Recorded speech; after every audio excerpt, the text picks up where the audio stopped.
Gimana? Assalamualaikum warahmatullahi wabarakatuh. Waalaikumsalam. Jadi acara kita direkam ya, ini direkam dan nanti medsos kita udah lebih dari 3 juta penonton, 3,5 juta ya. Jadi nanti itu bagian dari ini, mudah-mudahan ini meledak lagi ya.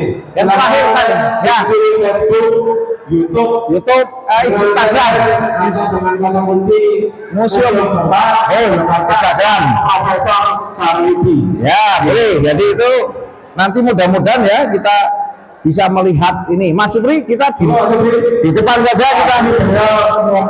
Ini adalah jadi sekaligus kita menemani kita ya. Oke, siap.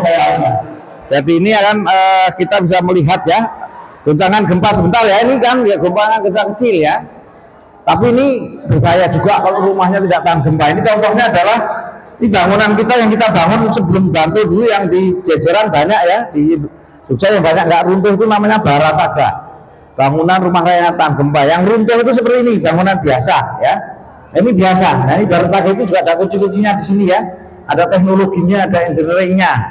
Nah, ini kerjasamanya kita dengan teman-teman Jepang ya. Jadi alhamdulillah kita punya saudara-saudara kita di Jepang yang membantu kita baik itu tenaga dan biaya begitu ya. Nah, terus ini kan goncangan ya, nanti jadi teknologi di Jepang itu sudah pakai model-model pakai karet ini juga ya, bangunan tinggi. Jadi kalau bergoncang ini ya, kita lihat bangunan biasa ini kan goncang keras ya, keras. Nah, ini agak pelan gitu ya. Kalau nanti kita kasih karet gitu lebih bagus ya. Tapi kita mahal. Sehingga kalau kita di Indonesia pakai pasir Merapi untuk mengurangi ya. Kita bangun sebelum gempa loh ya. Kalau bicara di mana-mana itu setelah gempa baru bangun bangunan tahan gempa ya. Nah, itu repot. Setelah tabrakan beli helm. Nah, repotnya di Indonesia itu kayak gitu, di dunia juga ya. Nah, kita itu membeli helm sebelum tabrakan sehingga kita tidak minta ingin tabrakan, tapi kita tetap harus antisipasi ya, bahasanya begitu. Jadi kita membangun ini, membuat Barataga ini sebelum gempa Jogja. Jadi ini tahun 2000 ya. Terus kita bangun banyak ya. Kalau dilihat saja nanti di Google ya, di chat AI nanti tulis saja Barataga, R-nya 2 ya, itu Barataga atau Sarwidi aja boleh ya, atau Simutaga. Nanti akan ditunjukkan bagaimana membuat bangunan tahan gempa, contoh-contohnya seperti apa di Indonesia, di luar negeri begitu ya. Terus ada museumnya, kalau mau datang ke Kaliurang ada, di Bandung juga ada ya. Bahkan di Bandung itu besok Selasa malam itu ada acara ini apa Zoom ya, seminar di Bandung Raya, karena di sana gempanya sekarang tambah keras ya. Sekarang udah mulai beberapa hari ini di Kerawang ini, sehingga kita dipanggil ke sana untuk sosialisasi dan sudah ada museumnya di sana ya. Nah, itu memang yang bagus kita pra bencana. Jadi anak-anak tadi kita bagus ya diberitahu tentang ketangguhan bencana. Jadi ada yang tangguh ya, ada yang orang itu beda-beda, ada yang kaku, ada yang fleksibel ya, ada yang punya dasar agama yang kuat, modal yang kuat, ada beda-beda. Nanti kalau ada gempa juga beda ya, kalau ada pengaruh dari luar, orang itu mengapa beda-beda, karena memang ini terjadi beda-beda ya. Jadi itu. Nah, ini adalah kita sebetulnya alat ukurnya pakai handphone kita sudah bisa ya untuk mengukur kekuatan gempa di sini, berapa kuatnya di bawah, di atas, dengan model-model yang berbeda, yang bisa goyang tidak ya, bisa. Tapi kalau mudah ya kita pakai ini aja ya, pakai karena untuk melihat ya goncangan yang mana yang lebih terasa begitu, oke adik-adik semuanya. Jadi nanti tinggal tulis saja gempa gitu ya, gempa atau Sarwidi gempa gitu, nanti di Instagram udah banyak ya, YouTube kita ada udah ribuan ya, Instagram udah banyak ya, YouTube ada, apalagi Facebook juga ada, TikTok juga ada ya, banyak, website juga ada ya, Google Map juga ada, macam-macam. Nah, intinya adalah apa? Intinya kita membeli helm untuk antisipasi kalau ada masalah kecelakaan. Tapi bukan membeli helm setelah kecelakaan ya, itu tidak ada gunanya. Di Indonesia begitu, setelah ambruk bangunan saya ambruk ya jelas, karena itu baru dibuat bangunan gempa setelah tabrakan. Tapi ya sudah yang meninggal, yang sudah ini tidak bisa diapa-apakan ya. Jadi tapi bagus juga untuk ke depan ditambah bagus ya. Tapi lebih bagus lagi kalau namanya pra bencana, membuat bangunan itu adalah tahan gempa. Di mana bangunan tahan gempa ada banyak sekali. Sekarang di Jogja itu sudah banyak ya. Cuma bentuknya saja sama dengan yang lain, tapi benar ada rangka-rangkanya yang kuat, bawahnya ada pasir ya, yang bagus itu seperti itu. Terus nanti ada juga yang dibuat di pabrik ya, jadi ada yang di pabrik, ada yang di masyarakat, ada yang pakai pelatihan ya. Nah itu seperti itu. Jadi kita bisa melihat kalau bangunan terguncang ya, jadi goncangan itu ada keras, ada yang pelan ya, beda-beda gitu. Jadi ada keras, ada yang pelan begitu ya. Nah itu jadi beda-beda gitu. Nah ini kita lihat nanti itu ada, kita naikkan ya. Nah ini kita naikkan, tapi nah ini kita coba ya. Nah, kita pelan juga, kita pencet karena ini modenya ini agak sulit ya, agak sulit kita kendalikan kadang begitu. Nah ini kita agak sulit penaikan ini karena saya bukan tidak ya, jadi sementara ini ya, jadi karena ini saya tidak tahu caranya mengeraskan ini, tapi petugas kita yang dari pabrik nggak datang. Ini sebenarnya sudah keras ini ya, sudah keras sekali bangunan. Nah mau silakan. Yang paling aman yang mana, Pak? Jadi ini semuanya kita coba aman ya, cuma ini yang paling mahal ini karena yang kaku sekali itu mahal, tapi kalau hancur semua. Kalau ini orang goyang bisa lari duluan, kalau itu kayaknya aman gitu ya, orang diam. Ada bahaya kalau gempanya semakin besar nanti bisa ambruk di situ. Kalau ini wah goyang sedikit gitu ya, bisa langsung lari. Oke. Ini dikeraskan ya, jadi ini dari sekian ini kira-kira ya lebih kecil dari gempa Jogja dulu ini, lebih kecil lah. Di bawah 6 lah, sekitar 4-5 gitu. Kalau teknologi karetnya itu sekarang udah di Indonesia udah ada ya? Ada, tapi masih mahal, tapi ada.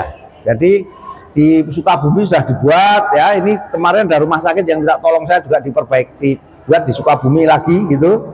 Nah itu dibuat karet, tapi karetnya tidak seperti itu ya, ini karena model saja, karetnya tidak banyak seperti ini ya. Nah, jadi nanti bisa goncang. Kalau yang saya pelajari waktu saya kuliah ya, nah saya dulu kuliah di New York ya, di Amerika itu 30 tahun yang lalu, hebat Mas Supri, Mas Biung, jadi bangunan itu didesain bagaimana tanahnya berguntang, bangunannya diam. Wah itu agak susah sekali.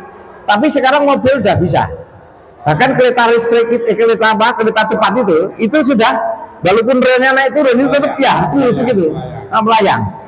Itu bangunan itu bisa dibuat seperti itu sebetulnya. Cuma mahal sekarang, jika saya pulang ke Indonesia ya sudah, yang ada aja di Indonesia seperti apa gitu. Kalau saya mau ke sana lagi ya, nanti jadi orang sana kan. Jadi kuncinya gempa untuk rumah sederhana itu selain fondasinya dikasih pasir, ring baloknya mungkin ya Pak? Nah ini ada lengkap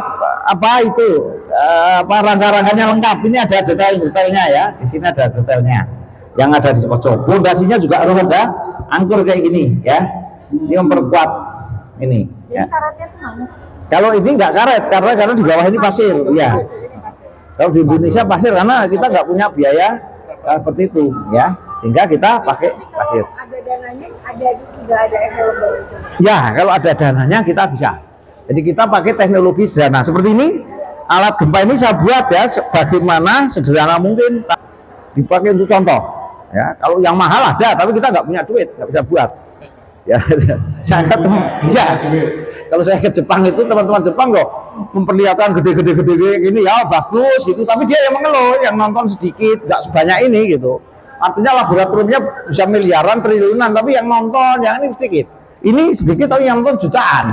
Jadi itu yang mereka menganggap ada masing-masing, menghargai kita ya. Tidak hanya teknologi canggih yang hebat, tapi teknologi sederhana itu bisa malah menjangkau besar. Dia menghitung benefit ratio. Jadi cost benefit ratio itu harga dibandingkan dengan benefitnya, ya toh, cost benefit. Kan ada yang wah harganya mahal sekali, tapi ya untuk apa, berapa orang kadang nggak bisa begini. Terus ada yang murah tapi juga bermanfaat juga banyak. Nah itu makanya Jepang itu sangat menghargai kita. Teman-teman Amerika saya juga sering datang ke sini ya. Teman terakhir Swiss ya, dari Swiss lihat Facebook saya, lihat Instagram saya, terus datang ke sini untuk juga teman-teman Jepang sering sekali, Swiss, Inggris ya, Amerika itu datang karena melihat kesederhanaan tapi bermanfaat. Jadi cara kita beda ya. Kita kan pengennya yang tinggi-tinggi sampai kita nggak bisa beli. Jadi terus mengeluh ini begini itu begini, bukan.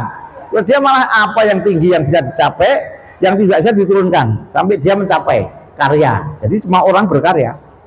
sesuai dengan kemampuannya. Kalau kita kan inginnya tinggi, kalau nggak bisa marah, nggak ada duit, nggak ada ini, nggak bisa.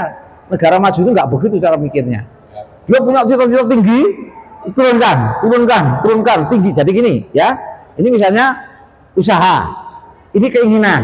Jadi gini, dia harus tinggi supaya ini naik. Kalau ini sudah nggak bisa, dia yang diturunkan begini. Nah, sampai harus ada karya dalam hidupnya. Nah, itu bedanya. Kalau kita kan begini, ini malah turun, usahanya turun cuma mengeluh, maki-maki. Oh, ini bagaimana negara kita? Oh, bagaimana tuh ini begini? Gak ada duit, gak ada itu. Tuhan itu kaya, tapi kalau di kata seperti ya marah juga kan. Ya sudah, kamu memang bidangnya nggak cuma tukang marah aja gitu ya. Nah, beda mereka itu begini. Jadi kalau dia ini ya ngeset, minta ke Tuhan sekian. Nah, kita punya sekian, kita naik.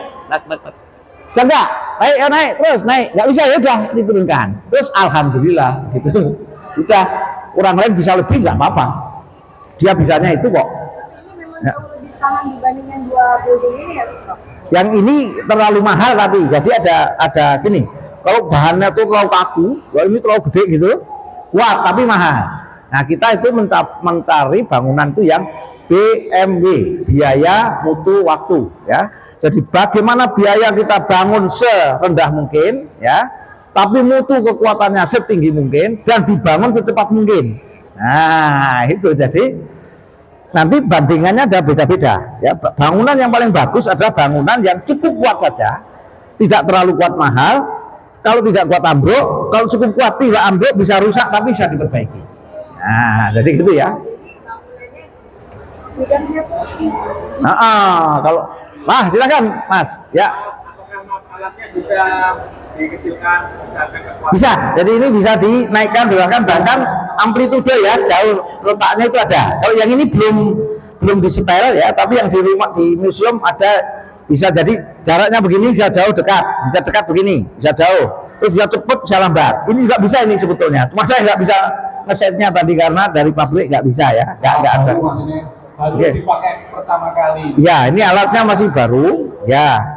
Yang lama itu kan pesanan PU, makanya ini kerjasamanya banyak walaupun seperti ini ya. Itu ada Jepang, ada PU, ada BNPB, ada JICA-nya sendiri, ada UII ada ya, dari teman-teman komunitas seperti Mas Buyung itu kelompok Barataga ini ada Pak Dwi itu kelompok Simutaga, jadi beda-beda kelompoknya. Ada kelompok museum. Beda ini sebagai aware kita masyarakat membangun building supaya tahan gempa kan. Ya. Tapi yang disarankan tahan gempa itu tidak otomatis ketika ada gempa itu dia buildingnya tetap berdiri, tapi dia ada rusak sedikit nggak apa-apa, yang penting tidak membunuh ya, karena kalau kita membuat bangunan yang terlalu perfect mahal sekali dan kita tidak bisa buat akhirnya, sehingga kita membuat bangunan yang cukup kuat. Itulah teknologi di situ ya. Jadi dan membuat alat ini mengapa? Karena alat yang ada itu sangat canggih sekali, jadi masyarakat ini nggak bisa nonton.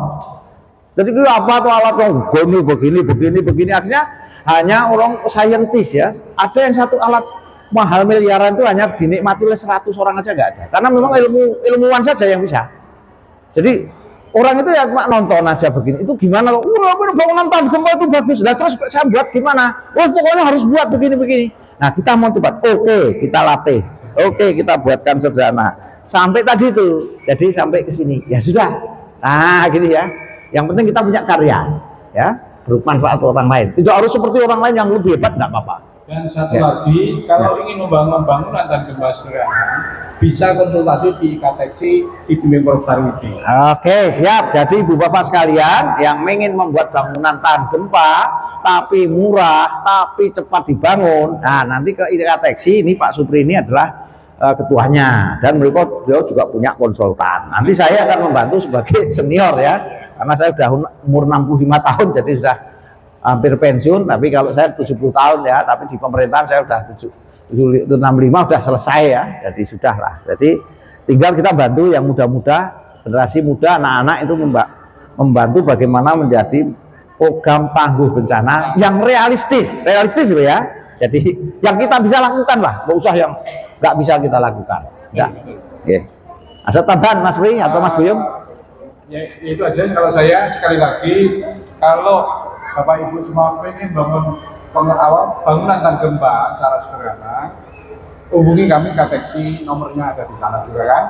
Nah, atau tadi googling di Prof Sapiti bisa. Ya, nanti akan saya teruskan ke Mas Supri dan teman-teman konsultan.